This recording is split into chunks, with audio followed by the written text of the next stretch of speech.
When it comes to writing and directing, I have the responsibility to ask why.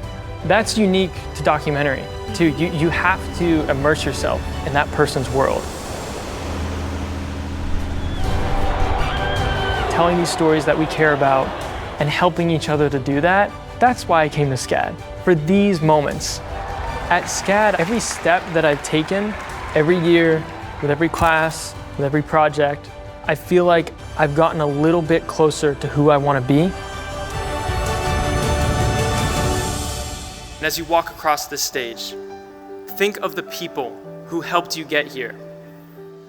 Your family, friends, teachers, professors, mentors, and especially the fellow bees sitting with you today. Those are the people who help make you a better creative. Don't let those relationships go, and continue to develop new ones that lift you up. The people you create with, create you. Imagine what we will create together.